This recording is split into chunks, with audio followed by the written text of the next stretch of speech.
I'm Tom from Packhacker, and in this video, we're taking a detailed look at the Dango D01 Dapper wallet. I've been testing this for the last month. Make sure to head over to Packhacker to check out the written review along with photos and more technical information. Link down in the description below for that. Let's jump into the video.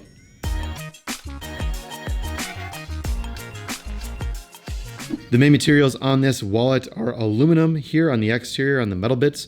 We have this silicone piece going around. It's a cash band. And then we have top grain leather here at the top, which is pretty much the most common leather that you can get. So kicking it off here, there is a bottle opener actually here on this left side. Didn't really get too much of a use out of it, but it's nice to have there if you do need it. And then this is the silicone cash strap. So the one thing I really like about this design is that it's really replaceable. So if something goes wrong with this, it gets kind of cut off. It should be, pretty easy to replace, but so far so good. I mean, only been testing it for a month now, but it's robust and it's pretty thick. So, and a lot of the times with leather wallets, they can stretch out, things of that nature. It should be easier to replace a silicone band versus the entire thing. So that's a nice little thing to keep in mind. As far as it holding cash, it's been okay. It kind of obstructs the access to these cards in the back here, but it's been okay and it's worked. There is a paracord handle here on the outside, which I've liked using. If it's in your pocket, you can just grab that paracord handle. It's a little bit better. It's always nice to have paracord on you as well, just in case of any emergencies. You got to make like a splint or something like that. There's a million uses for paracord, and no exception here. So you just have a nice little bit of it at the end, a nice little lanyard here, and then that just attaches via this loop. So there you have that. Now, the one big gripe I've had with this wallet is the access. And I actually wanted to bring in the Travax Contour wallet, which this is actually double the price of this one, and the Ridge wallet, because I know these are three kind of common wallets in this category. So I used this for a month and I never got used to the access, and it's never been quick for me. Pushing these cards out and kind of grabbing them and fanning them is kind of how I've handled it, or I've just pulled them out altogether. If I'm kind of like in a little bit of a rush at the cash register and I panic a little bit, I just pull these out. So the access hasn't been great. There's like this little kind of tab designed up here that you're supposed to open it up with. So you kind of do that and then you can get your cards in, but it's never been fast and seamless. I want to bring these other wallets out because the Travax Contour, again, double the price, but you just fan through it and you can easily grab the card that you want to grab. And, that's got like a little place for cash down here as well.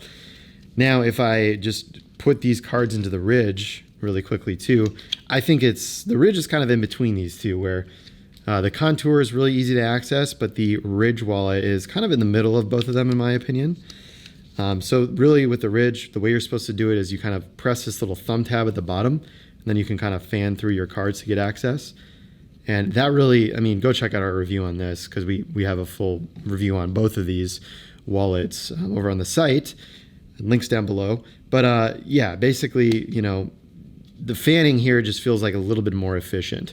And I was actually, when I was using the Ridge, I was kind of doing this and fanning it out, which I don't think that's the way you're supposed to do it, but it worked for me to get quick access.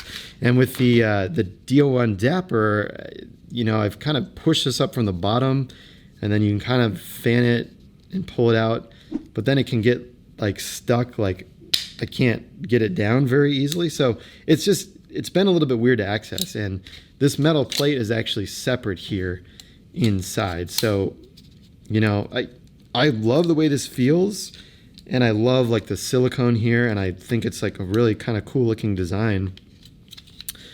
The access has just been quite slow. And then you have space for 2 to 3 cards here in the back. Same thing.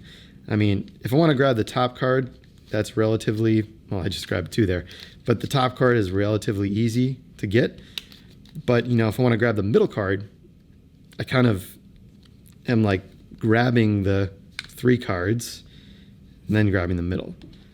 So maybe it's going to take more practice, but I just never really got used to it. And like I said, I've been using it for a month, so I've been using it a pretty good amount. But yeah, as far as I think really the advantages on this wallet are that it's great materials. It's durable. It's made of aluminum. I think it's going to last a while. Even you can just see it's kind of like slipping around. I think it's going to last a while. I have enjoyed using it, just besides that slow access. Like I think they've got a lot of kind of design innovation going on here, and I'm super excited to see what else these guys come out with, because they have a couple other products, and I know they started on Kickstarter, so there's a lot of iteration to be done. I think a lot of improvement on future wallets, and I'm really excited to continue to check these out. So there you have it, the Dango D01 overview video. Make sure to head over to packhacker.com to check out the full written review. Links down below. We'll see you in the next video.